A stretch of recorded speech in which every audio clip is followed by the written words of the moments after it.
Hello friends. आज जो हम फिल्म एक्सप्लेन करने जा रहे हैं उसका नाम है पर्ज। पर्ज सीरीज़ में टोटल 5 फिल्म्स आ चुकी हैं और 2 वेब सीरीज़ हैं। ये फिल्म 2013 में रिलीज़ हुई थी। इसके डायरेक्टर हैं जेम्स डोमेनिको और प्रोड्यूसर हैं जेसन ब्लम, माइकल बे। इस फिल्म का कॉन्सेप्ट ये है कि अमेरिका में इकोनॉमिक्स कोलैप्स की वजह से पर्ज शुरू किया गया। पर्ज का मतलब है छुटकारा पाना। The new political party, the new founding fathers ने पर्ज शुरू किया। पर्ज का लॉ ये है कि हर साल 12 घंटों के लिए सारे क्राइम लीगल कर दिए जाएंगे, इंक्लूडिंग मर्डर, रेप और रॉबरी। और सारी इमरजेंसी सर्विसेज जैसे पुलिस, हॉस्पिटल, फायर ब्रिगेड ये सब बंद होंगी। पर्ज के 2 रूल हैं। पहला रूल ये है कि आप कोई भी हाई क्लास वेपन यूज़ नहीं कर सकते जैसे आरपीजी, ग्रेनेड्स, लॉन्चर्स। दूसरा रूल ये है कि आप किसी भी हाई रैंक गवर्नमेंट ऑफिसर को हार्म नहीं पहुंचा सकते। तो चलें मूवी की एक्सप्लेन शुरू करते हैं।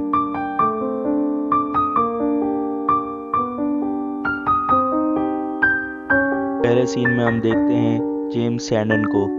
जेम्स की कंपनी सिक्योरिटी सिस्टम बनाती है जो पर्ज में लोगों को सेफ रखता है। पर्ज शाम 7 बजे शुरू होने वाला है, लेकिन 7 बजे से पहले जेम्स घर पहुंच जाता है।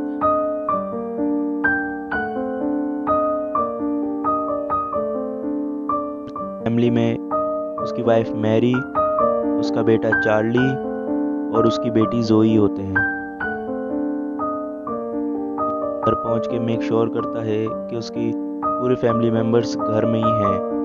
के अलावा एक पर्सन और भी घर में होता है जो है जोई का बॉयफ्रेंड हेनरी। जेम्स को आता देख हेनरी वहां से चला जाता है। फिर मैरी बाहर फ्लावर्स रखने जाती है तो वो वहाँ पे उसके कुछ नेबर्स आ जाते हैं। नेबर्स वहाँ पे पर्ज का बता रहे होते हैं। फिर मैरी की एक नेबर उससे उसके सिक्योरिटी सिस्टम के बारे में बात करती है, लेकिन मैरी उसको नज़रअंदाज करके उसको बाय बोल के घर में अपने चली जाती है।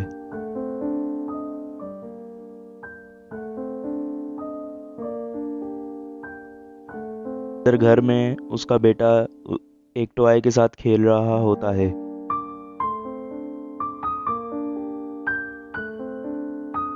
रात में जब वो डिनर टेबल पर बैठे हुए होते हैं तब जेम्स उनसे पूछता है कि आज तुम्हारा दिन कैसा रहा, लेकिन तब जोई उससे थोड़ी बदतमीज़ी कर देती है, जिसकी वजह से जेम्स वहाँ पे उठकर अपने सिक्योरिटी रूम में चला जाता है।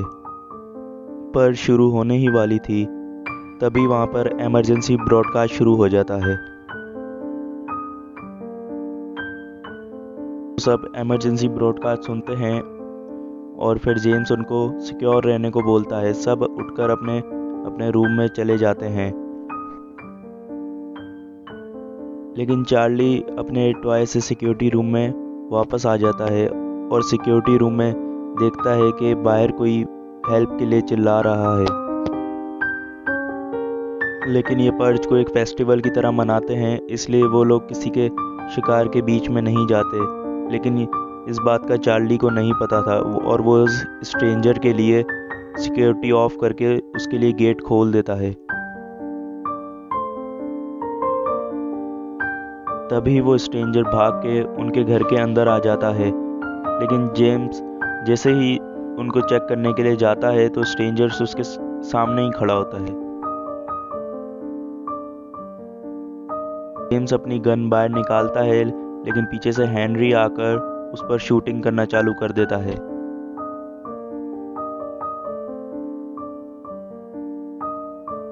जेम्स भी फायर बैक करता है, जिसमें नुकसान हेनरी का ही होता है। हेनरी को फायर लग जाती है। जेम्स मैरी और चार्ली को सिक्योरिटी रूम में छोड़कर जोई को लेने जाता है।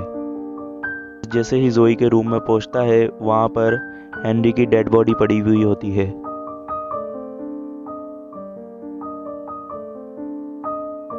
बाहर से कुछ आवाज़ आती हैं, लेकिन जब वो बाहर जाकर देखता है तो वहाँ पर बहुत सारे पर्जर्स बाहर आए हुए हैं। वो कैमरे में बोलते हैं कि हमें वो स्ट्रेंजर दे दो, वरना थोड़ी देर तक हम अंदर आके स्ट्रेंजर के साथ साथ आपको भी मार देंगे। वो लोग उनके घर की इलेक्ट्रिसिटी भी कट कर देते हैं और बोलते हैं कि अगर कुछ देर तक आपने उस स्ट्रेंजर को हमारे हवाले नहीं किया तो हम आपका घर की सिक्योरिटी तोड़ के अंदर आ जाएंगे। मैरी को लगता है कि वो उनकी सिक्योरिटी नहीं तोड़ पाएंगे, लेकिन जेम्स को पता था कि वो ये सिक्योरिटी तोड़ सकते हैं। उस स्ट्रेंजर को ढूंढने जाता है, लेकिन चार्ली एक बार फिर उस स्ट्रेंजर की मदद करता है और उसे अपने टॉय के ज़रिए एक सीक्रेट रूम में छुपा देता है, जिसकी वजह से जेम्स उसे ना ढूंढ पाए।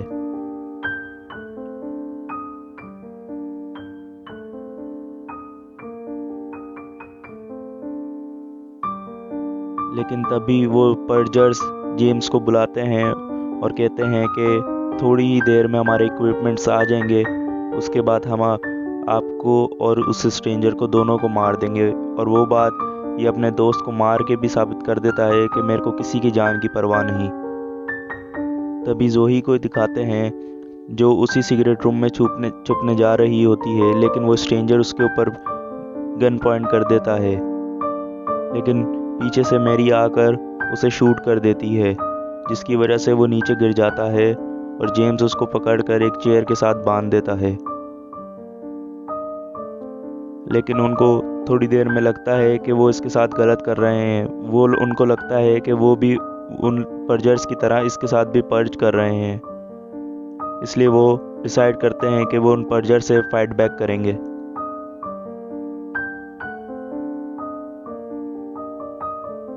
लेकिन तभी वो पर्जर्स उनके घर का दरवाज़ा तोड़ देते हैं। लेकिन मैरी, चार्ली दोनों जाकर कहीं छुप जाते हैं और जेम्स एक एक करके उनसे लड़ने के लिए जाता है। जेम्स एक एक करके उन सबको मार देता है।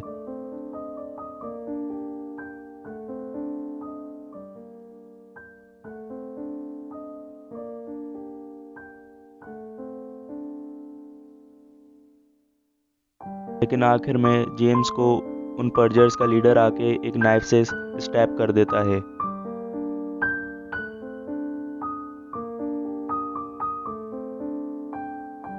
तभी चार्ली देखता है सीसीटीवी में कि उनके नेबर्स उन पर्जर्स को बाहर मारते हुए उनके घर की तरफ ही आ रहे हैं।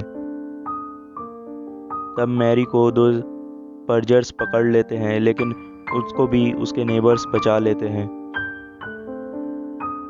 तब मैरी उठती है और जेम्स के पास जाती है, लेकिन तब तक जेम्स मर चुका होता है। पर भी वो लीडर आ जाता है, लेकिन उसके फायर करने से पहले जोही उस पर शूट कर देती है। तभी उसके नेबर्स वहाँ पर आ जाते हैं। मैरी उनको थैंक्स बोलती है, लेकिन वो जेम्स की बॉडी को पकड़ के नीचे गिरा देते हैं और उन सबको पकड़ के एक टेप के साथ बांध देते हैं और उन सबको नीचे बिठा लेते हैं। उनको बोलते हैं कि हमने आपको इसलिए बचाया ताकि हम लोग आपको मार पाएं।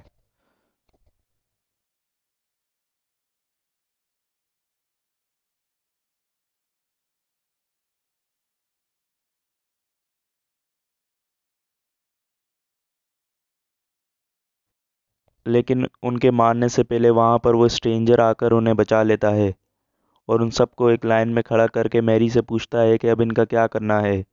लेकिन मैरी बोलती है कि हमें 7 बजने का वेट करना है, 7 बजेंगे तो पर्च ख़त्म हो जाएगी और ये लोग चले जाएंगे यहाँ से। थोड़ी देर बाद सुबह हो जाती है और 7 बज जाते हैं और पर्च भी ख़त्म हो जाती है। एक एक करके वो सारे चले जाते हैं। उसके बाद वो स्ट्रेंजर भी वहाँ से चला जाता है।